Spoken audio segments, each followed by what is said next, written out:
ಎಲ್ಲರಿಗೂ ನಮಸ್ಕಾರಗಳು.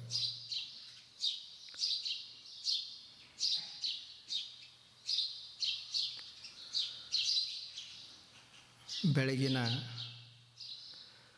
ಆಧ್ಯಾತ್ಮಿಕ ಚಿಂತನ.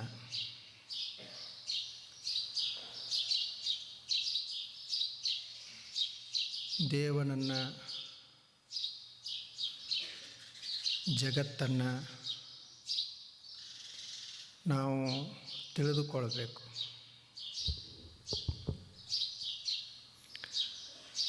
ಈ ಜಗತ್ತಿನಲ್ಲಿ ನಾವು ಬಾಳ್ತಾ ಇದ್ದೇವೆಂದಾಗ ಈ ಜಗತ್ತಿನ ಸ್ವರೂಪದ ಜ್ಞಾನ ನಮಗಿರಬೇಕಾಗ್ತದೆ. ಅದರಲ್ಲಿ ಈ ಜಗತ್ತಿನ ಹಿಂದೆ ಮತ್ತು ಇದನ್ನೆಲ್ಲ ನಡೆಸುವಂಥ ಒಂದು ಶಕ್ತಿ ಅದನ್ನು ಸಹಿತ ನಾವು ಸ್ವಲ್ಪ ತಿಳ್ಕೊಳ್ಬೇಕು. ನೋಡ್ರಿ, ಅದು ಹೆಂಗದ? ಕಣ್ಣಿನಿಂದ ನಾನು ವಸ್ತುವನ್ನು ನೋಡ್ತೀನಿ. ವಸ್ತು ನೋಡಬೇಕಾದ್ರೆ, ನಮಗೆ ಕಾಣಬೇಕಾದ್ರೆ ಕಣ್ಣುಗಳು ಬೇಕು. ಆದರೆ ಬರೀ ಕಣ್ಣಿದ್ದ ಮಾತ್ರಕ್ಕೂ ವಸ್ತುಗಳು ಕಾಣುವುದಿಲ್ಲ. ಹೊರಗಡೆ ಬೆಳಕು ಬೇಕು. ಬೆಳಕು ಇರಲಿಲ್ಲ ಅಂದ್ರೆ ವಸ್ತುಗಳು ಕಾಣುವುದಿಲ್ಲ. ಬೆಳಕು ಹೆಂಗದ? ಅದು ಬೆಳಕು ನಮಗೆ ನೋಡಕ್ಕೆ ಬರೋದಿಲ್ಲ. ಬೆಳಕು ಅದ ಅಂತ ಹೇಳಿ ನಾವು ವಸ್ತುಗಳನ್ನು ನೋಡ್ತೀವಿ. ಬೆಳಕು ನೋಡುವುದಿಲ್ಲ, ಕಣ್ಣುಗಳು ನೋಡ್ತಾವೆ. ಆದರೆ ಬೆಳಕು ಇರದಿದ್ದರೆ ನೋಡಲಿಕ್ಕೆ ಬರೋದಿಲ್ಲ. ಹೆಂಗದ ಅಲ್ಲ ಇದು? ಹಾಗೆ ಪರಮಾತ್ಮ ಅನ್ನೋದೊಂದು ಬೆಳಕದು. ಅದಕ್ಕೆ ಚೇತನ ಅಂತಲೇ ಕರೆಯುವುದು. ಅದು ಜ್ಞಾನದ ಬೆಳಕ. ಈ ಜೀವ ವಸ್ತುಗಳನ್ನು ನೋಡ್ತಾನ, ಅನುಭವಿಸ್ತಾನ. ಇದೆಲ್ಲ ಕ್ರಿಯೆ ನಡೆದದಲ್ಲ, ಆ ದೇವನ ಬೆಳಕಿನಲ್ಲೇ ನಡೆದಿರುವುದು. ನಾವು ನೋಡ್ತಾ ಇದ್ದೇವೆ, ನಾವು ಅನುಭವಿಸ್ತೀವಿ, ಆದರೆ ಆ ಬೆಳಕು ಬೇಕು. ಬೆಳಕು ಇರದಿದ್ದರೆ ಏನೂ ನೋಡಲಿಕ್ಕೆ ನಮಗೆ ಬರೋದಿಲ್ಲ. ಹಾಗೆ ದೇವ ಇರದಿದ್ದರೆ ನಾವು ಜೀವನಿಗೆ ಅಸ್ತಿತ್ವನೇ ಇರುವುದಿಲ್ಲ. ಆ ದೇವ ಅನ್ನೋದು, ಪರಮಾತ್ಮ ಅನ್ನೋದು ಆಧಾರ ಇದ್ದಂಗೆ. ಅದು ಏನೂ ಮಾಡುವುದಿಲ್ಲ, ಆದರೆ ಅದು ಇರದಿದ್ದರೆ ನಡೆಯುವುದಿಲ್ಲ. ಅದನ್ನು ನಾವು ತಿಳ್ಕೊಳ್ಬೇಕು. ಅದರಲ್ಲಿ ಶ್ರದ್ಧೆಯನ್ನು ಇಡಬೇಕು, ವಿಶ್ವಾಸವನ್ನು ಇಡಬೇಕು. ರಾಮಕೃಷ್ಣ ಪರಮಹಂಸರಿಗೆ ಒಬ್ಬರು ಕೇಳಿದರು, ನೀವಿಷ್ಟು ದೊಡ್ಡ ಜ್ಞಾನಿಗಳದರೆ ನಮಗೂ ಜ್ಞಾನವನ್ನು ಕೊಡ್ರಿ ಅಂತ ಕೇಳ್ಕೊಂಡ್ರು. ಆವಾಗ ಪರಮಹಂಸರು ಏನು ಹೇಳಿದರು ಅವರಿಗೆ? ನೋಡು, ನಿನಗೆ ಜ್ಞಾನ ಆಗಬೇಕಾಗಿತ್ತಂದ್ರೆ ಭಗವಂತನಿಗೆ ಪ್ರಾರ್ಥನೆ ಮಾಡಬೇಕು. ಜ್ಞಾನವನ್ನು ಕೊಡುವವ ನಾನಲ್ಲ, ನಾನು ಬರೇ ನಿಮಿತ್ತ ಮಾತ್ರ. ಈ ಜಗತ್ತನ್ನು ಸೃಷ್ಟಿಸಿದ ದೇವರು ಅಸಂಖ್ಯ ಜೀವಿಗಳಿಗೆಲ್ಲ ಅನ್ನವನ್ನು ಇಟ್ಟ. ಆ ಜೀವಿಗಳನ್ನು ಬೆಳೆಸಿದ. ಅವರನ್ನು ರಕ್ಷಣೆ ಮಾಡಲಿಕ್ಕೆ ತಾಯಿ ತಂದೆಗಳಲ್ಲಿ ವಾತ್ಸಲ್ಯವನ್ನು ಇಟ್ಟ. ಅಷ್ಟೆಲ್ಲ ಮಾಡಿರುವಂಥ ದೇವರೇ ಆತ ಕೆಲವು ವ್ಯಕ್ತಿಗಳಿಗೆ ಜ್ಞಾನವನ್ನು ಕೊಡ್ತಾನೆ. ಯಾರಿಗೆ ಆತನ ಪ್ರಾರ್ಥನೆ ಹಿಡಿಸ್ತದ ಅವ್ರನ್ನ ಆತ ಉದ್ಧರಿಸ್ತಾನೆ. ಅದಕ್ಕೆ ನೀನು ದೇವನಿಗಾಗಿಯೇ ಪ್ರಾರ್ಥನೆ ಮಾಡು, ಆತನೇ ನಿನಗೆ ಅನುಗ್ರಹ ಮಾಡಲಿ ಅಂತ. ಇದು ಮನುಷ್ಯನಿಂದ ನಡೆದಿಲ್ಲ. ಇದು ಯಾವೊಬ್ಬ ಮನುಷ್ಯನೂ ನಡೆಸಿಲ್ಲ ಇದನ್ನು. ನಮ್ಮನ್ನೇ ಯಾರೋ ಸಲುತ್ತಾದರೆ ಇನ್ನು ನಾವು ಉಳಿದವ್ರನ್ನ ಹೇಗೆ ಸಲುವಲಿಕ್ಕೆ ಸಾಧ್ಯ? ಅದು ಇಷ್ಟು ವಿಶಾಲವಾದಂಥ ಜಗತ್ತ ನಡಿಬೇಕಾದ್ರೆ ಒಂದು ಏನರ ಬೇಕಲ್ಲ, ಶಕ್ತಿ. ಅದಕ್ಕೆ ದೇವರು ಅಂತ ಕರೆದರು, ಅದನ್ನೇ ಒಂದು ಶಕ್ತಿ ಅಂತ ಕರೆದರು. ಅದನ್ನು ವಿಶ್ವಾಸದಿಂದ ನಂಬುವುದು, ಅದು ನಮ್ಮನ್ನೆಲ್ಲ ಪೋಷಿಸ್ತದೆ. ಅದಕ್ಕೆ ಹೆಸರು ಏನೇ ಇರಬಹುದು, ಆಕಾರ ಯಾವುದೇ ಇರಬಹುದು, ಅದಕ್ಕೆ ಆಕಾರಗಳೇ ಇಲ್ಲ. ಅದಕ್ಕೆ ಆಕಾರ ನಾವು ಬೇಕಂತ ನಮಗೆ ಹೆಂಗೆ ಬೇಕು ಅಂಥ ಆಕಾರಗಳನ್ನು ಕೊಟ್ಟೇವೆ. ಹೆಸರುಗಳೇ ಇಲ್ಲ. ಅದಕ್ಕೆ ನಮಗೆ ಯಾವ ಭಾಷೆ ಬರ್ತದೆ ಆ ಹೆಸರಿನಲ್ಲಿ ಆ ಭಾಷೆಯಿಂದ ಅದನ್ನು ಕರೆದೀವಿ. ಅದು ನಮ್ಮ ದೃಷ್ಟಿಕೋನ ಅಷ್ಟೇ. ಅದು ಸಂಸ್ಕೃತ ಬರುವಂಥ ಮನುಷ್ಯ ಸಂಸ್ಕೃತದಾಗ ಹೆಸರಿನಿಂದ ಕರೆದ, ಇಂಗ್ಲೀಷ್ ಬರುವಂಥ ಮನುಷ್ಯ ಇಂಗ್ಲೀಷ್ ಹೆಸರಿನಿಂದ ಕರೆದ.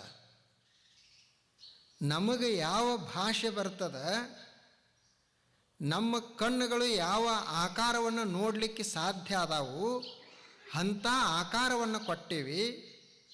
ನಮಗೆ ಯಾವ ಭಾಷೆ ಬರ್ತದೆ ಆ ಭಾಷೆಯಿಂದ ಅವನನ್ನು ಕರೆದೀವಿ. ಆದರೆ ಅವನಿಗೆ ಯಾವ ಭಾಷೆನೂ ಇಲ್ಲ, ಅವನಿಗೆ ಯಾವ ಆಕಾರವೂ ಇಲ್ಲ. ಆದರೆ ಆ ತತ್ವ ಇರದಿದ್ದರೆ ಮಾತ್ರ ಏನೂ ನಡೆಯುವುದಿಲ್ಲ. ಮನುಷ್ಯನಿಗೆ ಇದರಲ್ಲಿ ವಿಶ್ವಾಸ, ನಂಬಿಕೆ ಇರಬೇಕು.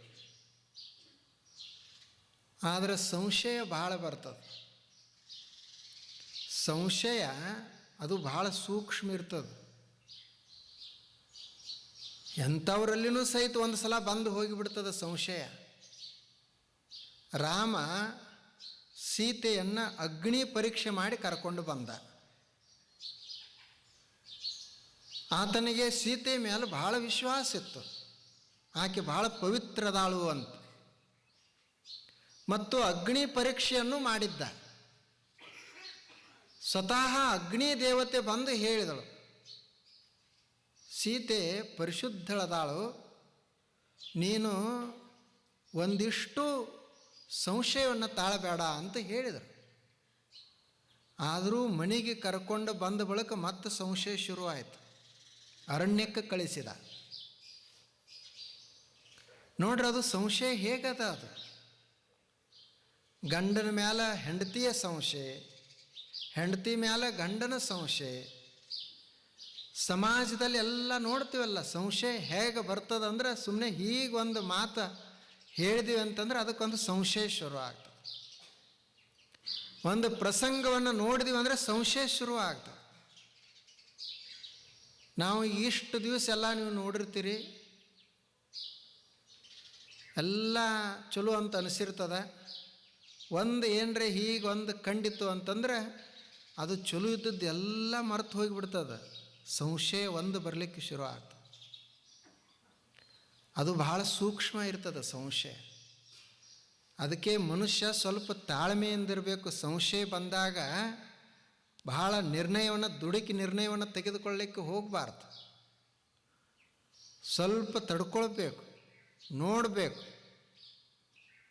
ಹಾಗೆ ಈ ಜಗತ್ತಿನಲ್ಲಿ, ದೇವರಲ್ಲಿ, ನಮ್ಮಲ್ಲಿನೂ ನಮಗೆ ಅನೇಕ ಸಲ ಸಂಶಯ ಬರ್ತದೆ. ಆ ಸಂಶಯ ಇರಬಾರ್ದು, ನಂಬಿಕೆ ಇರಬೇಕು. ದೇವರದಾನಂತ ಹೇಳಿ ನಂಬಿಕೆ.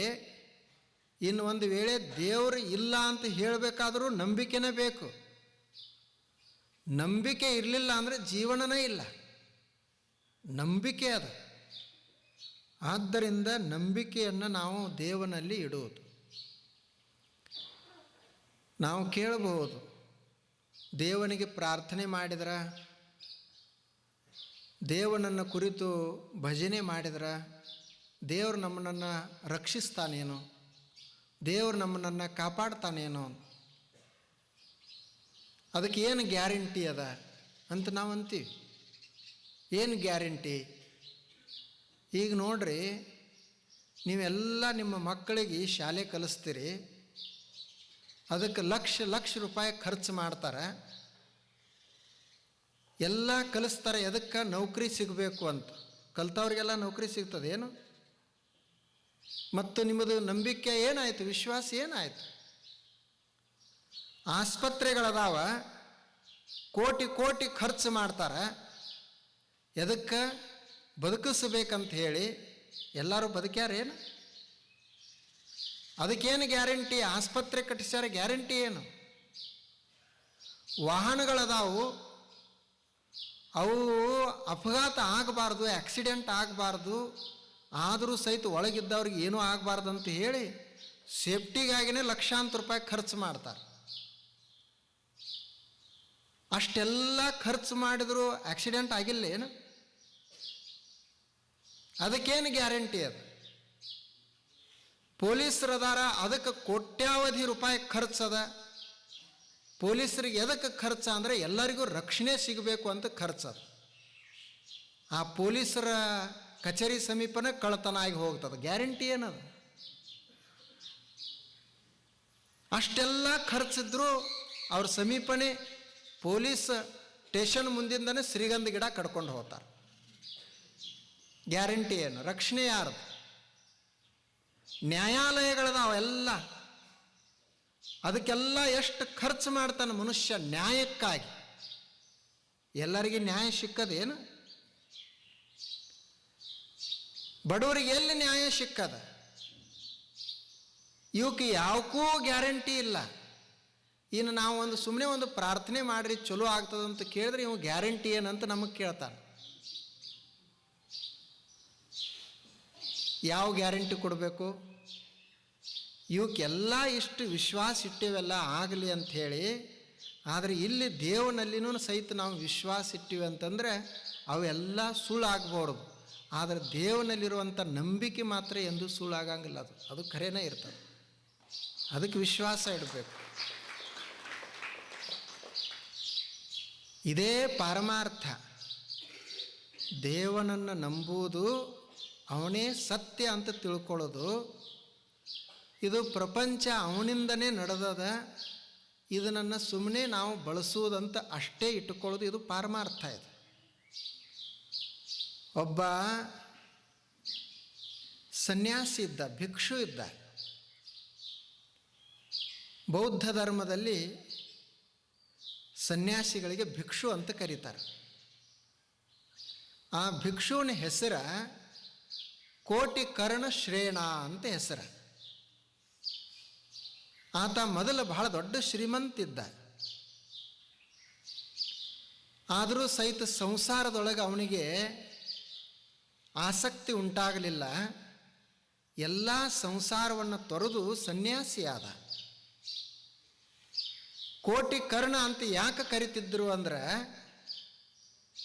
ಆತ ಕರ್ಣ ಕುಂಡಲಗಳನ್ನು ಹಾಕೊಂಡಿದ್ದಲ್ಲ, ಅವು 1 ಕೋಟಿ ರೂಪಾಯಿ ಬೆಲೆ ಬಾಳುವಿದ್ದು ಅಂತ. ಕೋಟಿ ಕರ್ಣ ಅಂತ ಕರಿತಿದ್ರು ಆತನಿಗೆ. ಕಿವಿಗೆ ಆತ ಕುಂಡಲ ಹಾಕಿದ್ದ, ಅವೇ 1 ಕೋಟಿ ರೂಪಾಯಿದ ಕಿಮ್ಮತ್ತಿನೂ ಇದ್ದು. ಅಷ್ಟು ಶ್ರೀಮಂತಿದ್ದ. ಆದರೂ ಈಗ ಸನ್ಯಾಸಿ ಅದಾನ. ಬುದ್ಧನಂತೆ ಹಳ್ಳಿಗೆ ತಿರುಗಾಡ್ತಾ ಉಪದೇಶವನ್ನು ಮಾಡ್ತಿದ್ದ. ಈಗ ಒಂದು ಹಳ್ಳಿ ಪ್ರವಾಸ ಆತಂದು. ಆ ಊರು ಹೊರಗಡೆ ಪ್ರವಚನ ನಡೆದಿತ್ತು. ಸಾವಿರಾರು ಜನ ಕುಳಿತಿದ್ದರು. ಅಲ್ಲಿ ಒಬ್ಬ ಹೆಣ್ಮಗಳು, ಆಕೆ ಆತನ ಪ್ರವಚನ ಕೇಳಲಿಕ್ಕೆ ಬಂದಿದ್ದಳು. ಆಕೆ ಹೆಸರು ಕಾತಿಯಾನಿ ಅಂತ ಹೆಸರು. ಬಹಳ ದೊಡ್ಡ ಶ್ರೀಮಂತಳಿದ್ದಳು ಆಕೆಯು. ಈತನ ಮಾತುಗಳನ್ನು ಕೇಳ್ತಾ ಕೇಳ್ತಾ ಸಂತೋಷದಿಂದ ಆನಂದದಿಂದ ಕುಳಿತಿದ್ದಳು. ಅದು ರಾತ್ರಿ ಸಮಯ ಪ್ರವಚನ ನಡೆದಿತ್ತು. ಆಕೆಯ ಜೊತೆಗೆ ಒಬ್ಬ ದಾಸಿ ಬಂದಿದ್ದಳು. ಆಕೆ ಪ್ರವಚನ ಕೇಳಿದಳು. ಸ್ವಲ್ಪ ಹೊತ್ತಾದ ನಂತರ ಮನೆಗೆ ಹೋಗಬೇಕು ಅಂತ ಮನೆಗೆ ಹೋದಳು. ಈಕೆ ಇಲ್ಲೇ ಕುಳಿತಿದ್ದಳು. ದಾಸಿ ಮನೆಗೆ ಹೋದಳಲ್ಲ, ಮನೆಗೆ ಹೋಗಿ ನೋಡ್ತಾಳ. ಅವ್ರದ್ದು ದೊಡ್ಡ ಮನೆ ನೋಡ್ತಾಳ. ಮನೆಗೆ ಹೋಗೋದ್ರೊಳಗನೆ ಮನೆಯಲ್ಲಿ ಕಳ್ಳರು ದರೋಡೆ ಮಾಡ್ತಾಯಿದ್ರು. ಊರಿನಲ್ಲಿ ಯಾರೂ ಇರಲಿಲ್ಲ. ಇವ್ರದ್ದು ದೊಡ್ಡ ಮನೆ, ಅದಕ್ಕೆ ಕಳ್ಳರು ಕಣ್ಣ ಹಾಕಿದ್ರು. ಆ ದಾಸಿ ಸೇವಕಿ ಗಾಬರಿ ಆದಳು. ಮನೆಗೆ ದರೋಡೆ ನಡೆದದ ಅಂತ ಹೇಳಿ ಗಾಬರಿ ಆದಳು. ಭಯಭೀತಳಾಗಿ ಓಡ್ತಾ ಆಕಿ ಯಜಮಾನತಿ ಎಲ್ಲಿ ಕುಳಿತಿದ್ದಳು ಪ್ರವಚನಕ್ಕೆ ಅಲ್ಲಿ ಬಂದಳು. ಎಲ್ಲರೂ ಪ್ರವಚನ ಕೇಳ್ತಾ ಇದಾರ. ಈಕೆನೂ ಕುಳಿತಾಳೆ. ಅವಾಗ ಈಕೆ ಹೋಗಿ ಆಕೆಗೆ ಸಾವಕಾಶವಾಗಿ ಹೇಳಿದಳು, ಮನೆಗೆ ಬರಬೇಕು ಅಂತಂದಳು. ಆಕೆಗೆ ಏನೂ ಕೇಳಿಸಲಿಲ್ಲ, ಅಷ್ಟು ಮಗ್ನನಾಗಿದ್ದಳು. ಆನಂತರ ಮತ್ತೆ ಹೋಗಿ ಕೈ ಹಚ್ಚಿ ಎಬ್ಬಿಸಿದಳು. ಅವಾಗ ಆ ಕಾತಿಯಾನಿ ಕೇಳಿದಳು, ಏನಾಯಿತು ಅಂತಂದಳು. ಮನ್ಯಾಗ ಕಳ್ಳರು ಬಂದಾರ, ಎಲ್ಲ ಸಂಪತ್ತು ಒಯ್ಯಾಕತ್ಯಾರ, ನೀವೇನು ಮುತ್ತು ರತ್ನಗಳನ್ನು ಸಂಗ್ರಹ ಮಾಡಿ ಇಟ್ಟಿದ್ರಿ ಅತ್ರನ್ನೆಲ್ಲ ತೆಗೆದುಕೊಂಡು ಹೊಂಟಾರ ಅಂತಂದಳು. ಅವಾಗ ಕಾತಿಯಾನಿ ಏನು ಹೇಳಬೇಕು? ಆಕೆ ಹೇಳಿದಳು, ಅವೆಲ್ಲ ನಕಲಿ ಅದಾತವ, ಒಯ್ಲಿ ಅಂತಂದಳು. ದಾಸಿ ಗಾಬರಿ ಆದಳು. ಅವೆಲ್ಲ ನೀವು ತಲೆಮಾರುಗಳಿಂದ ರಕ್ಷಣೆ ಮಾಡಿ ತಂದದ್ದು, ಅವಕ್ಕೆಲ್ಲ ನಕಲಿ ಅದಾವಂತೀರಲ್ಲ, ರಕ್ಷಣೆ ಮಾಡಬೇಕು ಅವುಗಳನ್ನು. ಆಕೆ ಹೇಳಿದಳು, ನೋಡು, ನಾನು ಇಷ್ಟು ದಿವಸ ಅವುಗಳ ಜೋಡಿ ಇದ್ದರೂ ಸಹಿತ ನನಗೇನು ಒಂದು ದಿವಸ ಸಮಾಧಾನ ಕೊಟ್ಟಿಲ್ಲ. ಅವು ಬರೇ ಅವುಗಳನ್ನು ನೋಡಿದಾಗ ಒಂದು ಭಾವ ಬರ್ತಿತ್ತು, ಹೆಚ್ಚರೆ ಅನ್ನಿಸ್ತಿತ್ತು, ಕಡಿಮರೆ ಅನ್ನಿಸ್ತಿತ್ತು. ಇವತ್ತೇನು ನಾನು ಕೇಳ್ತಾ ಅದನ್ನೆಲ್ಲ, ಈ ಜ್ಞಾನವನ್ನು ಏನು ನಾನು ಪಡಿತಾ ಅದನ್ನೆಲ್ಲ, ಈ ಜ್ಞಾನನೇ ಅಸಲಿ ರತ್ನ, ಅಸಲಿ ಸಂಪತ್ತ. ಉಳಿದ ಪ್ರಪಂಚ ಎಲ್ಲ ಅದು ನಕಲಿ ಅದ. ಅದು ಉಳಿದ ಪ್ರಪಂಚ ಅದು ನಕಲಿ ಅದ, ಅದು ಅಸಲಿ ಅಲ್ಲ. ಅದು ಇದನ್ನು ಹೇಳಿದ ಬಳಿಕ ನಮಗೆ ಅನಿಸ್ತದೆ, ಯಾರು ಬಿಡ್ತಾರೆ ಇದನ್ನು, ಅವಾಗ ಹಾಕಿ ಬಿಟ್ಟಿರಬೇಕು ಅಂತ. ನಾವು ಬಿಡೋದು ಬೇಡ. ಅವ್ರು ಕಳ್ಳರು ಬಂದ್ರಂದ್ರೆ ತೊಗೊಂಡು ಹೋಗ್ರಿ ಅನ್ನೋದು ಬೇಡ, ರಕ್ಷಣೆ ಮಾಡೋನು. ಆದರೆ ಒಂದು ವೇಳೆ ನಾವು ರಕ್ಷಣೆ ಮಾಡಿದ್ರೂ ಅದು ಹೋಯ್ತು ಅಂತಂದ್ರೆ ಅದು ಅಸಲಿ ಅಲ್ಲ, ನಕಲಿ ಇತ್ತು, ಹೋಗೈತಿ, ಚಲೋ ಆಗೈತಿ ಅಂತ ಅನ್ನೋನು. ಅದು ಹೋಯ್ತು ಅಂತ ಮತ್ತೆ ಚಿಂತೆ ಮಾಡೋದು ಬೇಡ. ಇದೆಲ್ಲ ನಕಲಿ ಅದ, ಇದು ಡೂಪ್ಲಿಕೇಟ್ ಅದ, ಅಸಲಿ ಇಲ್ಲ. ಇದು ಅಸಲಿ ಅಂತಂದ್ರೆ ಆನಂದ, ಅದು ಸಂಪತ್ತ, ಜ್ಞಾನ ಸಂಪತ್ತ, ಆಭರಣ, ಅದು ಅಸಲಿ ಅದ. ನೋಡ್ರಿ, ಆತ ಕೋಟಿಕರ್ಣ, ಅವನೇ ಎಲ್ಲ ಸಂಪತ್ತನ್ನು ಬಿಟ್ಟು ಬಂದಿದ್ದ. ಈ ಹೆಣ್ಮಗಳ ಮೇಲೆ ಎಷ್ಟು ಪ್ರಭಾವ ಬೀರಿತು. ಹಾಗೆ ಪಾರಮಾರ್ಥ ಒಳಗಡೆ ಇರಬೇಕು. ಪಾರಮಾರ್ಥ ಮತ್ತು ಪ್ರಪಂಚ ಇವು ಎರಡು ಅದಾವಲ್ಲ, ಇವು ಎರಡನ್ನು ಹೆಂಗೆ ಮಾಡಬೇಕು ಅಂದ್ರೆ, ಹೆಂಗೆ ಮಾಡಿದ್ರೆ ನಮ್ಮ ಜೀವನ ಚಂದ ಆಗ್ತೈತಿ ಅಂದ್ರೆ, ಈಗ ನೋಡ್ರಿ, ಆಳುಗಳು ಇರ್ತಾರಲ್ಲ ಕೆಲಸ ಮಾಡೋರು, ಅವರು ದಿನಗೂಲಿ ಬಂದ್ರಂದ್ರೆ ಒಂದು ದಿವಸ ಆಗೋ ಕೆಲಸ 5 ದಿವಸ ಮಾಡ್ತಾರೆ. ಗುತ್ತಿಗೆ ಮೈ ಮೇಲೆ ತೊಗೊಂಡ್ರಂದ್ರೆ 5 ದಿವಸ ಆಗೋದನ್ನು 1 ದಿವಸ ಮಾಡ್ತಾರಲ್ಲ. ಹಾಗೆ ನಾವು ಹೆಂಗೆ ಮಾಡಬೇಕು ಅಂದ್ರೆ, ಈ ಪ್ರಪಂಚ ಏನದಲ್ಲ, ಇದು ಹೊಲ ಮಣಿ ನಂದು ತನ್ನದು ಅನ್ನೋದಲ್ಲ. ಇದನ್ನು ಆಳುಗಳಿದ್ದಂಗೆ ಮಾಡೋದು, ಆದ್ರೆ ಆಯಿತು, ಬಿಟ್ಟರೆ ಬಿಟ್ಟಿತು. ಪಾರಮಾರ್ಥ ಅದಲ್ಲ, ಅದನ್ನು ಗುತ್ತಿಗೆ ತೊಗೊಂಡಂಗೆ ಮಾಡೋದು. ಅದು ಖರೆ ಐತಿ, ಅದು ನನ್ನ ಮೈ ಮೇಲೆ ಹಾಕ್ಕೊಂಡು ಮಾಡೋದು. ಆದರೆ ಇದು ಉಳಿದದ್ದೇನದಲ್ಲ. ಇದು ನಾವು ಸುಮ್ಮನೆ ಕೆಲಸಕ್ಕೆ ಬಂದೇವಿ, ಇದನ್ನು ಮಾಡಂತ ಹೇಳ್ಯಾರ, ಆದ್ರೆ ಆಯಿತು, ಬಿಟ್ಟರೆ ಬಿಡ್ತು ಅಂತ ಮಾಡೋದು. ನಾವು ಇದನ್ನೇ ಪ್ರಪಂಚನ ಗುತ್ತಿಗೆ ತೊಗೊಂಡಂಗೆ ಮಾಡಾಕತ್ತೀವಿ. ಎಷ್ಟು ಮುಳುಗಿ ಹೋಗ್ಯಾನ ಮನುಷ್ಯ ಅದರೊಳಗೆ. ಇಡೀ ಜೀವನದ ತುಂಬ ರಕ್ ರಕ್ ರಕ್ ರಕ್ ಅಂತ ಬಡಬಡಿಸ್ತಾ ಇರ್ತ. ಒಬ್ಬ ತೀರ್ಕೊಂಡಿದ್ದ, ಅವಂದು ಅದು ಮೃತ ಶರೀರ ತೆಗೆದುಕೊಂಡು ಹೊರಟಿದ್ರು. ಅಲ್ಲಿ ಕೆಲವರು ರೊಕ್ಕ ಹಾರಿಸ್ತಿದ್ರು. ನೀವು ಕೇಳಿದ, ಒಬ್ಬ ನೋಡಿದ, ಏನ್ರಿ ಈಗ ರೊಕ್ಕ ಹಾರ್ಸಕತ್ತೀರಿಲ್ಲ ಅಂದ. ಅವ ಹೇಳಿದ, ನೋಡು, ಇವೇನು ತೀರ್ಕೊಂಡ ಒಂದಾನಲ್ಲ, ಇವೇನು ಸಾಮಾನ್ಯ ಇಲ್ಲ. ಜೀವನದಾಗ ಬಹಳಷ್ಟು ದುಡುದ ಗಳಿಸಿದ ಯಾವುದಕ್ಕೂ ಒಂದು ದುಡ್ಡು ಖರ್ಚು ಮಾಡಲಿಲ್ಲ. ಎಲ್ಲ ಕೂಡಿಸಿಟ್ಟ ಅಲ್ಲಿ ಮನೆಯೊಳಗೆ. ಇವತ್ತು ಖಾಲಿ ಹೊಂಟಾನಂತ ಗೊತ್ತಾಗಲಿ ಅಂತ ರೊಕ್ಕ ಹಾರ್ಸಾಕತ್ತೀವಿ. ರೊಕ್ಕ ಹಾರಿಸಿದ್ರು ಸಹಿತ ಈಗೇನು ತೋಳವ್ರು ಯಾರಿಲ್ಲ. ರೊಕ್ಕ ರೊಕ್ಕ ಅಂತ ಅಂದಾವ ಇವತ್ತು ಹೊಂಟಾನ, ತೋಳವ್ರು ಯಾರೂ ಇಲ್ಲ. ಅದಕ್ಕೆ ರೊಕ್ಕ ಹಾರ್ಸಾಕತ್ತೀವಿ ಅಂತ ಹೇಳಿದ್ರು ಅವರು. ಅದು ಪ್ರಪಂಚ ಭಾಳ ಸೆಳೆತಿರ್ತದೆ. ಏನು ವಯಸ್ಸಾದರೂ ಬಿಡುವುದಿಲ್ಲ.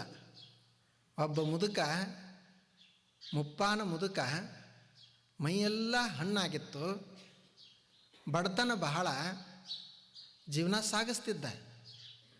ಒಂದು ದಿವಸ ಅಲ್ಲೇ ಅರಣ್ಯಕ್ಕೆ ಕಟ್ಟಿಗೆ ತರಕ್ಕೆ ಹೋಗಿದ್ದ. ಅವನಿಗೆ ನಡೆಯಕ್ಕೆ ಬರೋದಿಲ್ಲ, ಕೈಯಾಗ ಕೋಲು ಹಿಡ್ಕೊಂಡು ಹೋಗಿದ್ದ. ಸ್ವಲ್ಪ ಕಟ್ಟಿಗೆ ಗಾಳಿ ಮಾಡಿಕೊಂಡು ಇನ್ನೇನು ಮನೆಗೆ ತರಬೇಕು. ಅವಾಗ ಮುದುಕಂದ ಮನಸ್ಸಿನ್ಯಾಗ, ಏನು ಮಾಡೋದು, ಜೀವನ ಎಲ್ಲ ನಂದು ಇದರಾಗೆ ಕಷ್ಟದೊಳಗನೆ ಹೋಯ್ತು, ಬಡವರಿಗೆ ಸಾವು ಸಹಿತ ಬೇಗ ಬರವಾಲ್ದು ನೋಡು ಅಂತಂದ. ಏನೂ ಆನಂದನೇ ಆಗಲಿಲ್ಲ ಜೀವನದೊಳಗೆ, ಬರೀ ಕಷ್ಟ ಅನುಭವಿಸಿದೆ, ಸಾವರೆ ಬಂದರೆ ಆರಾಮ ಇರ್ತೈತಿ ಅಂತ ಸಾವನ್ನ ನೆನೆಸ್ತಿದ್ದ. ಅಷ್ಟೊತ್ತಿಗೆ ಮೃತ್ಯು ದೇವತೆ ಯಮದೇವತೆ ಬಂದ. ನೀವು ಮುದುಕ ಯಾರನಿ ಅಂತ ಕೇಳಿದ. ನಾನು ಯಮಧರ್ಮ ಅದನಿ ಅಂತಂದವ.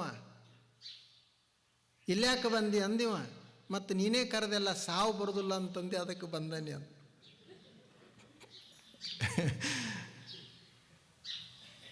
ಇವು ಏನು ಮಾಡ್ತೀವಿ, ಇನ್ನು ನಿನ್ನ ತೆಗೆದುಕೊಂಡು ಕರ್ಕೊಂಡು ಹೋಗ್ಬೇಕಂತ ಮಾಡೇನಿ ಅಂತಂದ. ಗಾಬರಿ ಆದ ಮುದುಕ.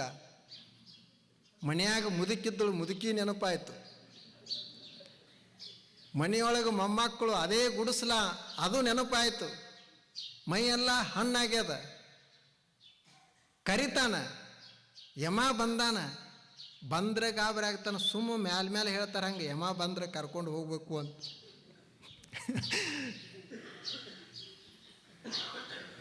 ಯಾವಾಗ ಕರ್ಕೊಂಡು ಹೋಗ್ತಾನ ಅಂತಾರ. ಇವರು ಹೋಗಾಕ ತಯಾರಿದ್ರೆ ಇದಕ್ಕಿಂತ ಮೊದಲೇ ಹೋಯ್ತಿದ್ದ. ಇವರು ಹೋಗೋದಿಲ್ಲ ಅಂತ ಹೇಳಿ ಅವ್ರು ಬಿಟ್ಟಾರ. ಪ್ರಪಂಚ ಅಷ್ಟು ಆಕರ್ಷಕ ಅದ, ಅಷ್ಟು ಆಕರ್ಷಕ ಅದ. ಈಗ ನೋಡ್ರಿ, ನೀವೇ ಎಲ್ಲರೂ ನೋಡ್ರಲ್ಲ, ನಾವು 1 ತಾಸು ಬರ್ಬೇಕಂತ ಅಂದೀವಿ ಅಂದ್ರೆ ಎಲ್ಲರೂ ಟೈಮ್ ನೋಡ್ಕೋತ ಬಂದಿರ್ತಾರೆ.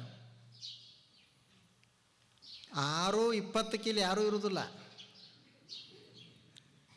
ಹೆಂಗೆ ಬಂದಿರ್ತಾರಂದ್ರೆ 6:15 ಇಲ್ಲಿರೋದು,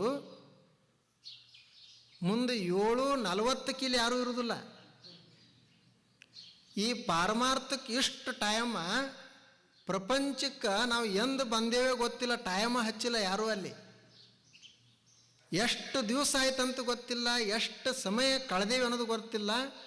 ಆದರೂ ಸಹಿತ ಅಷ್ಟು ರುಚಿ ಅದಂದ್ರೆ ಹೆಂಗಿರ್ಬೇಕು ನೋಡ್ರಿ ಅದು. ನಮ್ಮ ಇಷ್ಟೆಲ್ಲ ಕೋಣೆಗಳದಾವ ಆಶ್ರಮದ್ದು, ಎಲ್ಲ ಖಾಲಿ ಅದಾವ, ಯಾರೂ ಇರೋರಿಲ್ಲ. ನಿಮ್ಮ ಮನೆಗಳು ಇಷ್ಟಿಷ್ಟು ಅದಾವ, ಎಲ್ಲ ತುಂಬಿಬಿಟ್ಟಾವ. ಮನೆಯಾಗ ಜಾಗನೇ ಇಲ್ಲ. ಇನ್ನೂ ಯಾರು ಇದ್ರೆ ಬರಲಿ ಅಂತ ಅಲ್ಲೇ ಕರಿತೀರಿ. ಇವೆಲ್ಲ ಖಾಲಿ ಅದಾವು, ಆದರೆ ಯಾರೂ ಬರೋರಿಲ್ಲ. ಪ್ರಪಂಚ ಅಷ್ಟು ಆಕರ್ಷಕ ಅದು. ಏನೋ 1 ತಾಸು ಬಂದರೆ ಭಾರಿ ಆಯ್ತಪ್ಪ ಮನುಷ್ಯಂದು, ಪ್ರವಚನ ಶ್ರಾವಣದಾಗ ಕೇಳಕ್ಕೆ ಹೊಡ್ತಾನೆ ದಿವಸ ಅಂತ ಒಂದು ದೊಡ್ಡ ಗುಣಗಾನ ನಡೀತದೆ. ಅಷ್ಟು ಆಕರ್ಷಕ ಅದು.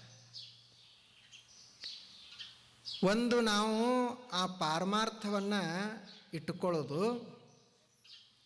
ಅದರ ಜೊತೆಗೆ ಈ ಜಗತ್ತಿನಾಗ ಏನು ನಾವು ಬದುಕ್ತೀವಲ್ಲ, ನಮ್ಮ ಭಾವವನ್ನು ಚಂದ ಇಟ್ಟುಕೊಳ್ಳೋದು, ಶುದ್ಧವಾಗಿಟ್ಟುಕೊಳ್ಳೋದು. ತಲೆಯೊಳಗೆ ಪಾರಮಾರ್ಥ ಇರಬೇಕು, ಅದರ ಕಡೆ ಸೆಳೆತಿರಬೇಕು. ಆನಂತರ ಇಲ್ಲಿ ಇರೋ ತನಕ ಒಳ್ಳೆಯ ಹೃದಯವನ್ನು ಇಟ್ಟುಕೊಂಡು ಒಳ್ಳೆಯ ಭಾವನೆಯನ್ನು ಇಟ್ಟುಕೊಳ್ಳೋದು ಜೀವನ ಸಾಗಿಸೋದು. ಯಾರಿಗೂ ತೊಂದರೆ ಮಾಡಲಾರ್ದಂಗೆ, ಬಹಳ ಆಸೆ ಮಾಡಲಾರ್ದಂಗೆ, ದೇಶ ಇಂಥದ್ದು ಮನಸ್ಸಿನಾಗ ತುಂಬದಂತೆ ಆನಂದದಿಂದ ಜೀವನ ಸಾಗಿಸಬೇಕು. ಅದು ಒಂದು ಪಾರಮಾರ್ಥಿಕ ಶರಣರ ಬದುಕು ಅಂತ ಕರೆಯೋದು. ಈ ಹೃದಯವನ್ನು ಶುದ್ಧಗೊಳಿಸುವಂಥ ಕೆಲಸನೇ ಸತ್ಸಂಗ ಮಾಡೋದು. ಈಗೇನದಲ್ಲ, ಹೃದಯ ಹಾರ್ಟ್ ಅಟ್ಯಾಕ್ ಆಯ್ತಂದ್ರೆ ಭಾಳ ಬೇಗ ಉಪಚಾರ ಮಾಡಿಸ್ಬೇಕಂತ ಹೇಳ್ತಾರೆ. ಅದು ಬೇಗ ಉಪಚಾರ ಆದರೆ ಉಳಿತಾನೆ, ಇಲ್ಲಾಂದ್ರೆ ಹೋಗ್ತಾನೆ. ಇವು ಉಳಿದ ಕಾಯಿಲೆಗಳ ಹಂಗಲ್ಲ, ಸಾವಕಾಶ ಮಾಡೋಣ ಅಂದ್ರೆ ನಡೀತದೆ. ಆದರೆ ಹಾರ್ಟ ಒಂದು ಕ್ಷಣ ನಿಂತರೂ ಮುಗೀತು. ಹೆಂಗದಲ್ಲ ಹಂಗೆ ನಮ್ಮ ಭಾವ ಒಂದು ಕ್ಷಣ ಕೆಟ್ಟರೂ ಸಹಿತ ಜೀವನ ಹಾಳಾಗ್ತದೆ. ಹಾರ್ಟ್ ಕೆಟ್ಟಿತಂದರೆ ಹೆಂಗೆ ನಾವು ಬೇಗ ಉಪಚಾರ ಮಾಡಿಸ್ತೀವಿ, ಹಂಗೆ ಭಾವ ಕೆಟ್ಟಿತಂದ್ರೂ ಸಹಿತ ಬೇಗ ಉಪಚಾರವನ್ನು ಮಾಡಿಸ್ಬೇಕು. ಅವಾಗ ಮನುಷ್ಯ ಉಳಿತಾನೆ, ಶುದ್ಧನಾಗಿರ್ತಾನೆ, ಇಲ್ಲದ್ರೆ ಹಾಳಾಗ್ತಾನೆ. ಅದರಲ್ಲಿ ಸ್ವಲ್ಪ ದ್ವೇಷ ಬಂತಂದ್ರೆ ಅವಾಗನೇ ಉಪಚಾರ ಮಾಡಿಸ್ಬೇಕು. ಸ್ವಲ್ಪ ಅಸೂಯೆ ಬಂತಂದ್ರೇ ಉಪಚಾರ ಮಾಡಿಸೋದು. ಮಾತ್ಸರ್ಯ ಬಂತಂದ್ರೆ ಬಂದ ತಕ್ಷಣವೇ ಉಪಚಾರ ಮಾಡಿಸೋದು.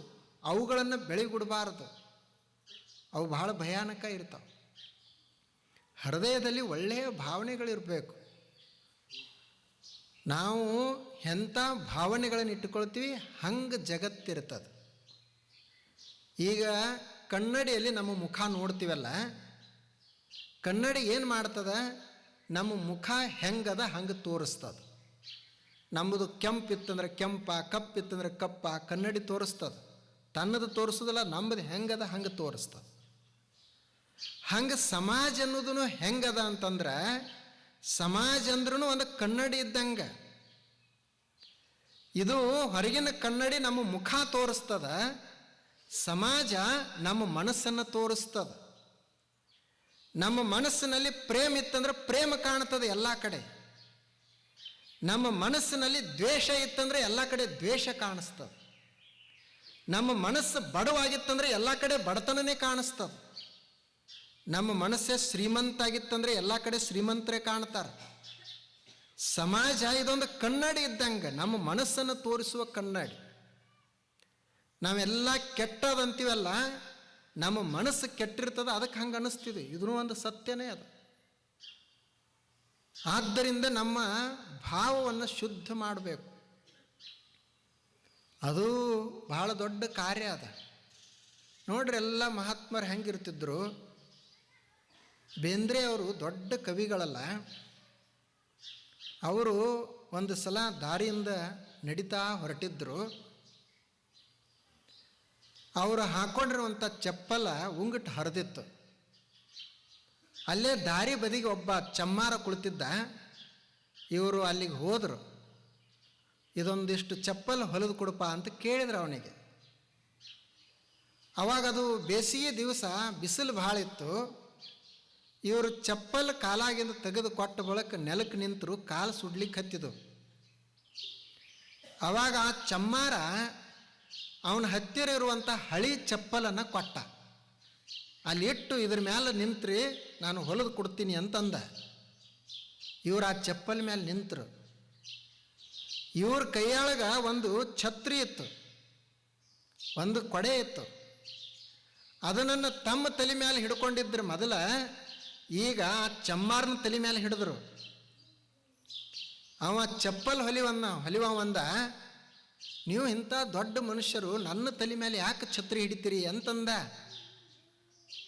ಅವಾಗ ಬೇಂದ್ರೆ ಅವರು ಹೇಳಿದರು, ನೋಡು, ನೀನು ನನ್ನ ಕಾಲು ಸುಡ್ತಾವಂತ ಹೇಳಿ ನೀನು ಹರಿದ ಚಪ್ಪಲು ನನಗೆ ಕೊಟ್ಟೆ.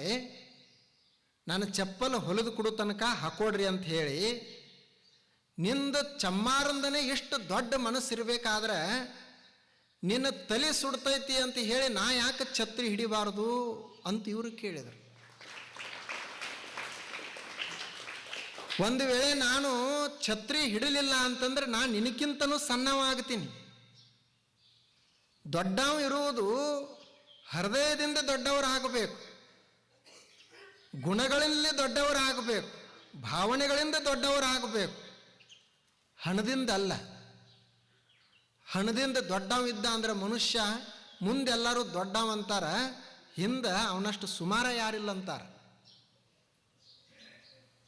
ಆದರೆ ಗುಣದಲ್ಲಿದ್ದ ಅಂತಂದ್ರೆ ಅವನನ್ನು ಯಾವಾಗಲೂ ಸ್ಮರಿಸ್ತಾರೆ. ನೋಡ್ರಿ, ಅವು ಬೇಂದ್ರೆ ಅವ್ರದ್ದು ಹೇಗದು. ಅವರು ಅಷ್ಟು ದೊಡ್ಡ ಉದಾರತನವನ್ನು ತೋರಿದರು. ಹಾಗೆ ನಾವು ಎಲ್ಲರಿಗೂ ಒಳ್ಳೆಯದಾಗಲಿ, ನಮಗೂ ಒಂದಿಷ್ಟು ಒಳ್ಳೆಯದಾಗಲಿ, ಮತ್ತೊಂದಿಷ್ಟು ಯಾರು ಕಷ್ಟದಲ್ಲಿದಾರ ಅವ್ರಿಗೂ ಒಂದಿಷ್ಟು ಒಳ್ಳೆಯದಾಗಲಿ ಅಂತ ಹೀಗೆ ಭಾವ ಇರಬೇಕು. ಅದು ಭಾವ ಒಳ್ಳೆಯದದು. ಆದರೆ ಇವತ್ತು ಎಷ್ಟು ಭಾವ ಸಣ್ಣ ಆಗ್ತದ, ಸಂಕುಚಿತ ಆಗ್ತದ. ಒಬ್ಬ ಮನುಷ್ಯ ವೃದ್ಧಾಶ್ರಮಕ್ಕೆ ಹೋದ ನೋಡಲಿಕ್ಕೆ. ಎಲ್ಲ ನೋಡಿದ, ವೃದ್ಧಾಶ್ರಮದಾಗ ಎಲ್ಲರೂ ವೃದ್ಧರಿದ್ದರು. ಅವ್ರನ್ನೆಲ್ಲ ಕೇಳಿದ, ನಿಮ್ಮ ಮಕ್ಕಳು ಏನು ಮಾಡ್ತಾರೆ, ನಿಮ್ಮ ಮಕ್ಕಳು ಏನು ಮಾಡ್ತಾರೆ? ಒಬ್ಬ ಹೇಳಿದ, ನನ್ನ ಮಗ ದೊಡ್ಡ ನೌಕರದಾರ ಅದಾನ, ನನ್ನ ಮಗ ವ್ಯಾಪಾರಿ ಅದಾನ, ಬೆಂಗಳೂರಾಗ ದೊಡ್ಡ ಕಂಪನಿಯಾಗ ಅದಾನ. ಎಲ್ಲರೂ ಹೇಳಿದರು. ಆ ಬಳಿಕ ಅವ ಯೋಚನೆ ಮಾಡಿದ, ಹೋದವ ನೋಡಲಿಕ್ಕೆ ಹೋದವ, ಏನಪ್ಪ ಇದು ಆಶ್ಚರ್ಯ, ಈ ವೃದ್ಧಾಶ್ರಮದಾಗ ಎಲ್ಲರೂ ಎಂಥವ್ರು ಬಂದಾರಂದ್ರೆ ಯಾರ ಮಕ್ಕಳು ನೌಕರಿ ಮಾಡ್ತಾ ಇದಾರ ಅವರ ಬಂದಾರ. ಯಾರ ಮಕ್ಕಳು ರೈತರದಾರ ಅವ್ರು ಒಬ್ಬರು ಯಾರೂ ವೃದ್ಧಾಶ್ರಮದಾಗಿಲ್ಲ. ರೈತರಿಗೆ ಕಷ್ಟಗಳಿದ್ದು, ಹೊಲದಾಗ ತೊಂದರೆ ಇತ್ತು, ಅವ್ರ ಮನೆ ಬಿಟ್ಟು ಹೊರಗೆ ಹಾಕಬೇಕಾಗಿತ್ತು, ಅವ್ರಿಗೇನೂ ಅನುಕೂಲತೆ ಇರಲಿಲ್ಲ. ಆದರೆ ಎಲ್ಲ ಅನುಕೂಲತೆ ಇದ್ದಂಥವರೇ ಮನೆ ಬಿಟ್ಟು ತಾಯಿ ತಂದೆಗಳನ್ನು ಹೊರಗೆ ಹಾಕ್ಯಾರ. ಅವ್ರು ಕಲ್ತಾರ, ಆದರೆ ಅವ್ರ ಮನಸ್ಸು ಸಣ್ಣದಾಗೈತಿ. ನಮ್ಮ ಒಕ್ಕಲಿಗರ ಕೃಷಿಕರು ಇವರಿಗೆ ಅನಾನುಕೂಲತೆ ಐತಿ, ಅವರೇನು ಕಲ್ತಿಲ್ಲ, ಆದರೆ ಅವ್ರ ಮನಸ್ಸು ಮಾತ್ರ ದೊಡ್ಡದ. ಅದಕ್ಕೆ ವೃದ್ಧಾಶ್ರಮಗಳಿಲ್ಲ ಹಳ್ಳ್ಯಾಗ. ಎಲ್ಲದಾವು ವೃದ್ಧಾಶ್ರಮಗಳು? ಶಹರದಾಗ ಅದಾವ. ಎಲ್ಲಿ ಶ್ರೀಮಂತರು ಹೆಚ್ಚದಾರ ಅಲ್ಲದಾವ ವೃದ್ಧಾಶ್ರಮಗಳು, ಎಲ್ಲಿ ಕಲ್ತವ್ರು ಹೆಚ್ಚದಾರ ಅಲ್ಲದಾವ ವೃದ್ಧಾಶ್ರಮಗಳು. ಅಂದರೆ ಈ ಕಲಿಕೆ ಏನು ಮಾಡ್ತಾ ಅದ ಅಂದ್ರೆ, ಕಲಿತು ನಮ್ಮ ಮನಸ್ಸು ಸಣ್ಣದಾಗ್ತಾ ಅದ. ಕಲಿತವ್ರದ್ದು ಮನಸ್ಸು ಭಾಳ ದೊಡ್ಡದಾಗಬೇಕಾಗಿತ್ತು. ನೋಡ್ರಿ, ಅದು ಮನಸ್ಸನ್ನು ದೊಡ್ಡದು ಮಾಡೋದು ಬೇಕಾಗ್ಯದ ಮನುಷ್ಯನಿಗೆ. ಎಷ್ಟು ಸಂಕುಚಿತ ಮನಸ್ಸ, ಎಷ್ಟು ಸಣ್ಣ ಮನಸ್ಸ. ಸಣ್ಣ ಪುಟ್ಟ ಸಂಗತಿಗಾಗೇ ಸುಮ್ಮನೆ ಒಂದು ಸೀಮೆಗಾಗಿ ಹೋರಾಟ ಶುರು. ಯಾಕಾಗ್ತದೆ? ಮನಸ್ಸು ಸಣ್ಣದದ. ನಾವೆಲ್ಲ ಈಗ ಕೇಳ್ತೀವಿ, ನೋಡ್ತೀವಲ್ಲ, ಎದಕ್ಕಾಗಿ? ಹೆಣ ಬಿದ್ದು ಭೂಮಿಗಾಗಿ. ಏನು ಅವ್ರಿಗೆ ಕಡಿಮಿತ್ತು ಅದಕ್ಕೆ ಹೋರಾಟ ಮಾಡಿರಂತಿಲ್ಲ. ಅವಂದು 10-12 ಎಕರೆ ಜಮೀನ, ಇವಂದು 10-12 ಎಕರೆ ಜಮೀನ. ಅದರ ಮಧ್ಯದಾಗ 1 ಎಕರೆ ಸೀಮೆಗೆ ಬಂದು ಸರ್ವೆ ಮಾಡಿಸಿದರು. ಎಲ್ಲರೂ ಹೇಳಿದರು, ತಕರಾರು ಬಗೆಹರಿಲಿಲ್ಲ. ಎಂದರೆ ಸರ್ವೇದಿಂದ ಪರಿಹಾರ ಸಿಕ್ಕದೇನು? ಇವೆಲ್ಲ ಹೊಲಗಳನ್ನು ಈಗ ಸರ್ವೆ ಮಾಡಿಲ್ಲ, ಬ್ರಿಟಿಷರಿಂದ ಹಿಡಿದು ಸರ್ವೆ ಮಾಡಾಕತ್ಯಾರ, ಇನ್ನೂ ಮುಗಿದಿಲ್ಲ. ಸರ್ವೆ ಮಾಡೋರಿಗೆ ಎಷ್ಟು ನಂಬರ್ ಐತಿ ಅಂದರೆ ಈಗ ಹಚ್ಚಿರ ಮುಂದಿನ ವರ್ಷ ಬರ್ತದೆ, ಅಷ್ಟು ತಕರಾರುಗಳದಾವ. ಸರ್ವೆಯಿಂದ ಸೀಮೆ ಬಗೆಹರಿಯೋದಿಲ್ಲ, ಹೃದಯದಿಂದ ಸೀಮೆ ಬಗೆಹರಿತದೆ. ಮನಸ್ಸು ದೊಡ್ಡದು ಮಾಡಬೇಕಾಗ್ತದೆ, ಮನಸ್ಸು ದೊಡ್ಡದು ಮಾಡಬೇಕಾಗ್ತದೆ. ನೋಡ್ರಿ, ಎಷ್ಟು ಹೋರಾಟ ಮಾಡಿ ಹೊಡೆದಾಡಿದ್ರು, ಹೆಣ ಆಗಿ ಬಿದ್ದರು. ಅದು ಭೂಮಿ ಅಂತದ, ಏನು ಹುಚ್ಚರದರಪ್ಪ, ಏನು ಬರೀ ಒಂದು ಭೂಮಿಗಾಗಿ ಹೆಣ ಆಗಿ ಬಿದ್ರಲ್ಲ. ಇಷ್ಟು ವಿಶಾಲ ಜಗತ್ತಿತ್ತು, ಆನಂದದಿಂದ ಜೀವನ ಸಾಗಿಸಬಹುದಾಗಿತ್ತು. ಮತ್ತು ನಿಮಗೂ ಸಹಿತ ಕೋಟಿ ಕೋಟಿ ಎಲ್ಲ ಇತ್ತು, ಆದರೂ ಸಹಿತ ಹೆಣ ಆಗಿದ್ರು. ಅದಕ್ಕೆ ಒಬ್ಬ ಹೇಳಿದವ,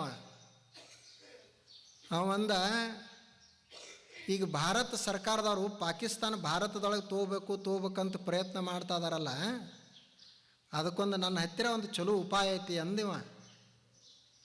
ಏನ ಅಂತಂದವ, ಏನೂ ಇಲ್ಲ, ಅದಕ್ಕೇನು ಯುದ್ಧ ಮಾಡಬೇಕಾಗಿಲ್ಲ, ಸೈನಿಕರನ್ನ ಕಳಿಸ್ಬೇಕಾಗಿಲ್ಲ, ಏನು ಮಾಡಬೇಕು ಅಂದವ. ಏನು ಸೀಮಿ ಸರಸಾವ್ರು ಇರ್ತಾರಲ್ಲ, ಅವ್ರನ್ನಲ್ಲಿ ಪಾಕಿಸ್ತಾನ ಬಾರ್ಡರ್ದಾಗ ಇಟ್ಬಿಟ್ರೆ ಮುಗೀತಂತ. ಈ ವರ್ಷ ಗಳೆ ಹೊಡೆಯೋಗ 2 ಸಾಲ. ಯಾಕಪ್ಪ ಹಿಂಗ ಅಂತ ಕೇಳಿದ್ರೆ, ಅವ್ನು ಗಳೆ ಹೊಡೆಯೋನು ಗೊತ್ತಿರಲಿಲ್ಲರಿ, ಬಂದೈತಿ ಅನ್ನೋ ಅಂತನೋದು. ಮುಂದಿನ ವರ್ಷ ಮತ್ತೊಂದು 2 ಸಾಲ. ಎದಕ್ಕೆ ಅಂದ್ರೆ ಗಿಡ ಬಂದಿದ್ದು ರೀ ಅದಕ್ಕೆ ಅಂತ ಅನ್ನೋದು. ಇವ್ರನ್ನ ಓದಲ್ಲಿ ಪಾಕಿಸ್ತಾನ ಬಾರ್ಡರ್ದಾಗ ಇಟ್ರೆ ಪಾಕಿಸ್ತಾನ ಎಲ್ಲ ಭಾರತದಾಗ ತೊಂದುಬಿಡ್ತಾರೆ. ಏನೂ ಯುದ್ಧ ಮಾಡಬೇಕಾಗಿಲ್ಲ. ಪ್ರತಿ ವರ್ಷ ಸರಿಸ್ಕೊಂತ ಪಾಕಿಸ್ತಾನ ಭಾರತದಲ್ಲೇ. ಎಷ್ಟು ಮನುಷ್ಯಂದು ಸಣ್ಣ ಮನಸ್ಸಾದ. ಸ್ವಲ್ಪ ಆಲೋಚನೆಯನ್ನು ಮಾಡಬೇಕು. ಯಾವುದನ್ನು ನಾವು ಮಾಡಬೇಕಾಗೈತಿ ಅನ್ನೋದನ್ನು ಆಲೋಚಿಸಬೇಕು. ಒಂದು, ಇದು ನಮ್ಮ ಭಾವವನ್ನು ದೊಡ್ಡದಾಗಿಟ್ಟುಕೊಳ್ಳೋದು, ಪರಿಶುದ್ಧವಾಗಿಟ್ಟುಕೊಳ್ಳೋದು. ಇನ್ನೊಂದು, ತಲೆಯಲ್ಲಿ ಪಾರಮಾರ್ಥವನ್ನು, ಪರಮ ತತ್ವವನ್ನು ತುಂಬಿಕೊಳ್ಳೋದು. ಇದು ನಮ್ಮ ಜೀವನದ ಸಾಧನ. ಆವಾಗ ಜೀವನ ಅದು ಸಮೃದ್ಧ ಆಗೋದು. ಇನ್ನು ಉಳ್ದಂಗೆ ಜೀವನದೊಳಗೆ ಅವು ಟೀಕೆ ಟಿಪ್ಪಣಿಗಳು, ಕಷ್ಟ ನಷ್ಟ ಇವೆಲ್ಲನೂ ಬರ್ತಾವೆ. ನಾವೆಲ್ಲ ಒಳ್ಳೇದು ಮಾಡ್ತೀವಿ, ಯಾರಿಗೂ ತೊಂದರೆ ಮಾಡಿಲ್ಲ, ಆದರೂ ನಮಗೇ ಕಷ್ಟಗಳು ಬರ್ತಾವ. ಯಾಕೆ ಬರ್ತಾವೆ? ನಾವು ಯಾರನ್ನೂ ಏನೂ ತೊಂದರೆ ಕೊಟ್ಟಿಲ್ಲ, ನಮ್ಮನ್ನೇ ಟೀಕಾ ಮಾಡ್ತಾರೆ. ಯಾಕೆ ಟೀಕಾ ಮಾಡ್ತಾರೆ ಅಂತ ಇವು ತ್ರಾಸು ಮಾಡಿಕೊಂಡ. ಅದು ಜಗತ್ತಂದ್ರೆ ಹಾಗೆ ಇರೋದು. ನಾವು ಟೀಕಾ ಮಾಡ್ತಾ ಇದಾರಂತ ಹೇಳಿ ನಮ್ಮ ಒಳ್ಳೆತನವನ್ನು ಬಿಡಬೇಕಾಗಿಲ್ಲ. ಅಥವಾ ಗೌರವ ಕೊಡ್ತಾರೆ, ಹೊಗಳ್ತಾರಂತ ಹೇಳಿ ಮತ್ತೆ ನಾವು ಅವ್ರಿಗೆ ನೋಡಿ ಒಳ್ಳೆತನವನ್ನು ತೋರಿಸ್ಬೇಕಾಗಿಲ್ಲ. ಯೇಸು ಕ್ರಿಸ್ತನಿಗೆ ಸಿಲುಬೆಗೇರಿಸಿದ್ರು. ಆತ ಪ್ರೇಮವನ್ನು ಹೇಳ್ತಿದ್ದ, ಎಂಥ ದಯಾಳುವನ್ನು ಹೇಳ್ತಿದ್ದಂದ್ರೆ, ಒಂದು ಕೆನ್ನೆಗೆ ಹೊಡೆದ್ರೆ ಇನ್ನೊಂದು ಕೆನ್ನೆ ಕೊಡ್ಬೇಕು ಅವ್ರಿಗೆ ಅಂತ ಅವನು ಹೇಳ್ತಿದ್ದ. ಅಂಥ ಮನುಷ್ಯನ ಮೇಲೆ ಎಷ್ಟು ಕ್ರೌರ್ಯ ಬಂತಂದ್ರೆ ಕೈಗೆ ಮಳೆ ಹೊಡೆದ್ರು, ಸಿಲುಬಿಗೆ ಹಾಕಿದರು. ಅವೇನ್ರೆ ಕೆಟ್ಟದ್ದು ಮಾಡ್ಯಾನಂತ ಸಿಲುಬಿಗೆ ಹಾಕಲಿಲ್ಲ. ಸಾಕ್ರೆಟಿಸ್ ಅಂತ ಒಬ್ಬ ತತ್ವಜ್ಞಾನಿ ಇದ್ದ, ಅವರಿಗೆ ವಿಷ ಕೊಟ್ಟರು. ಅದು ಎಂಥ ವಿಷ ಅಂದರೆ ಶರೀರದ ಇಂಚಿ ಪ್ರಾಣ ಹೋಗಬೇಕು, ಸಾಯಬೇಕು, ಅಷ್ಟು ತ್ರಾಸಾಗಬೇಕು. ಅದನ್ನು ಕೊಟ್ಟರು. ಅವರೇನು ದರೋಡೆಕೋರರಾಗಿರಲಿಲ್ಲ, ಸಂಪತ್ತನ್ನು ಯಾರಿಗೂ ಕಸದುಕೊಂಡಿರಲಿಲ್ಲ. ಚಲೋ ಉಪದೇಶವನ್ನು ಮಾಡ್ತಿದ್ರು. ಅವ್ರಿಗೆ ಅದು ಶಿಕ್ಷೆ ಆಯಿತು. ಬಸವಣ್ಣನವರು ಕಲ್ಯಾಣವನ್ನು ಬಿಟ್ಟು ಬರಬೇಕಾಯಿತು. ಏನು ಮಾಡಿದರು? ಎಲ್ಲರಿಗೂ ಊಟ ಹಾಕಿಸ್ತಿದ್ರು. ಲಕ್ಷಾಂತರ ಜನರಿಗೆ ದಾಸೋಹ ನಡೀತು. ಎಲ್ಲರೂ ಕೂಡಿರುಣಪ್ಪ ಅಂತ ಹೇಳಿದರು. ಅವ್ರು ನನ್ನ ಅಲ್ಲಿಂದ ಕಳಿಸಿದರು. ಅನೇಕ ಜನರ ಶರಣರ ಹತ್ಯೆ ಆಯಿತು. ಜ್ಞಾನೇಶ್ವರ ಮಹಾರಾಜರು ಜ್ಞಾನವನ್ನು ಕೊಟ್ಟರು. ಅಷ್ಟು 15-16ನೇ ವರ್ಷದಾಗ ಅವರಿಗೆ ಮನೆಗೆ ಭಿಕ್ಷಾಕ್ ಹೋದ್ರು. ಯಾರೂ ಭಿಕ್ಷಾ ಕೊಡ್ತಿರ್ಲಿಲ್ಲ, ಮನೆ ಬಾಗಿಲ ಮುಚ್ಕೊಳ್ತಿದ್ರು. ಆ ಸಮಾಜದ ಸ್ಥಿತಿಯನ್ನು ನೋಡಿ ಅವರು ಬೇಗ ಸಮಾಧಿಯನ್ನು ತೆಗೆದುಕೊಂಡು ಬಿಟ್ಟರು. ಜೀವಂತ ಸಮಾಧಿ ಆಯಿತು. 16-17ನೇ ವರ್ಷದಲ್ಲೇ ದೇಹ ಬಿಟ್ಟರು. ನಾವು ಒಳ್ಳೆಯವರಾದೇವಿ, ಅದಕ್ಕೆ ನನಗೆ ಎಲ್ಲ ಅನುಕೂಲತೆನೇ ಆಗ್ತದಂತ ಇದನ್ನು ತಲೆ ಹಾಕೊಳಕ್ಕೆ ಹೋಗಬಾರ್ದು. ಹಣ್ಣಿದ್ದ ಗಿಡಕ್ಕನೇ ಕಲ್ಲುಗಳು ಹೆಂಗೆ ಬೀಳ್ತಾವಂತೈತಲ್ಲ, ಹಾಗೆ ಚಲೋ ಇದ್ದ ಮನುಷ್ಯನಿಗನೇ ಕಷ್ಟಗಳು ಹೆಚ್ಚು ಬರ್ತಾವೆ. ಕಷ್ಟಗಳು ಬರ್ತಾವಂತ ತಿಳಿದು ನಾವು ದಾರಿ ಬಿಡಬೇಕಾಗಿಲ್ಲ. ನಮ್ಮ ಗುಣವನ್ನು ಬದಲಾಯಿಸಬೇಕಾಗಿಲ್ಲ. ನಾವು ಅದನ್ನು, ನಮ್ಮ ಕಾರ್ಯವನ್ನು ನಾವು ಮಾಡಲೇಬೇಕು. ಅದು ಮನುಷ್ಯಂದು ಮಾಡಬೇಕಾಗಿರುವಂಥದ್ದು. ನಮ್ಮ ಭಾವನೆಗಳನ್ನು ನಾವು ದೊಡ್ಡ ಇಟ್ಟುಕೊಳ್ಳೋದು. ಉಳಿದವ್ರದ್ದು ಹೇಗರೇ ಇರಲಿ, ಉಳಿದವ್ರದ್ದು ನೋಡಿ ನಾವು ಬದಲಾಯಿಸಬೇಕಾಗಿಲ್ಲ. ಇದು ಒಂದು ಇವತ್ತಿನ ವಿಷಯ. ಏನು ಅಂದರೆ, ಮೊದಲು ಪಾರಮಾರ್ಥದ ಚಿಂತನೆ, ಪಾರಮಾರ್ಥದ ಕಡೆ ಆಸಕ್ತಿ ಇರಬೇಕು. ಎರಡನೇದು, ನಮ್ಮ ಭಾವವನ್ನು ನಾವು ಪರಿಶುದ್ಧಗೊಳಿಸೋದು. ಅದನ್ನು ಎಷ್ಟು ಸಾಧ್ಯ ಆಗ್ತದೆ ಅಷ್ಟು ಶುದ್ಧವಾಗಿ ಇಟ್ಕೊಳ್ಳಿಕ್ಕೆ ಪ್ರಯತ್ನ ಮಾಡೋದು. ಉಳಿದಂತೆ ಏನೇನು ಟೀಕೆ ಟಿಪ್ಪಣಿಗಳು, ಕಷ್ಟ ನಷ್ಟ ಏನೇನು ಬರ್ತಾವೆ ಅವುಗಳನ್ನೆಲ್ಲ ಎದುರಿಸಿ ಸಂತೋಷದಿಂದ ಜೀವನವನ್ನು ಸಾಗಿಸಬೇಕು. ಇದು ಅಧ್ಯಾತ್ಮ. ನೋಡ್ರಿ, ಹಿಂದಿನ ಜನ ಎಲ್ಲ ಹೆಂಗಿರ್ತಿದ್ರು. ನಮ್ಮ ದೇಶದೊಳಗೆ ವಕೀಲರೇ ಇರಲಿಲ್ಲ ಅಂತ. ವಕೀಲರು ಇರ್ತಿರ್ಲಿಲ್ಲ. ಅದಕ್ಕೆ ಹಿಂದಿನವರೆಲ್ಲರೂ ವಕೀಲಿಕೆಯನ್ನು ಎಲ್ಲಿ ಹೋಗಿ ಕಲ್ತರು ಅಂದ್ರೆ ಹೊರದೇಶಕ್ಕೆ ಹೋಗಿ ಕಲ್ತರು. ಮಹಾತ್ಮ ಗಾಂಧಿಯವರು ಹೊರದೇಶಕ್ಕೆ ಕಲ್ತರು, ನೆಹರು ಅವರು ಹೊರದೇಶದಾಗೆ ಕಲ್ತರು, ಬಾಬಾ ಸಾಹೇಬ್ ಅಂಬೇಡ್ಕರ್ ಅವರು ಹೊರದೇಶದಾಗೆ ಕಲ್ತರು. ಯಾಕೆ ಇಲ್ಲಿ ವಕೀಲರೇ ಇರಲಿಲ್ಲ. ಮತ್ತು ನ್ಯಾಯ ಯಾರು ಹೇಳ್ತಿದ್ರು? ಇಲ್ಲಿ ನ್ಯಾಯ ಊರಾನ ಹಿರಿಯರೇ ಹೇಳ್ತಿದ್ರು. ಮತ್ತು ಅದಕ್ಕೆ ಸಾಕ್ಷಿ ಏನು? ದೇಶದಲ್ಲಿ ಹೆಂಗಿದ್ರು ಜನ ಅಂದರೆ, ನಾನು ಹೇಳುವಂಥ ಈ ಮಾತಿಗೆ ಇವ್ರ ಸಾಕ್ಷಿ ಅಂತ ಹೇಳ್ತಿದ್ದಿಲ್ಲ ಅವರು. ನಾ ಮಾಡುವ ಕೆಲಸಕ್ಕೆ ಇವ್ರ ಸಾಕ್ಷಿ ಅಂತ ಹೇಳ್ತಿದ್ದಿಲ್ಲ. ಈ ಕೆಲಸಕ್ಕೆ, ಈ ಮಾತಿಗೆ ನಮ್ಮ ಮನೆಯಾಗಿನ ದೇವ್ರ ಸಾಕ್ಷಿ ಅಂತ ಹೇಳ್ತಿದ್ರು. ಈ ನಾವು ಇವು ಮಾತು ತಪ್ಪಿರ ಅವ್ರ ಮನೆಯಾಗಿನ ದೇವ್ರು ಬಂದು ಹೇಳಬೇಕು. ಅವನಿಗೆ ನೋಡ್ರಿ ಎಷ್ಟು ವಿಶ್ವಾಸ. ದೇವರನ್ನೇ ಸಾಕ್ಷಿ ಇಟ್ಟು ಜೀವನ ಸಾಗಿಸ್ತಿದ್ರು.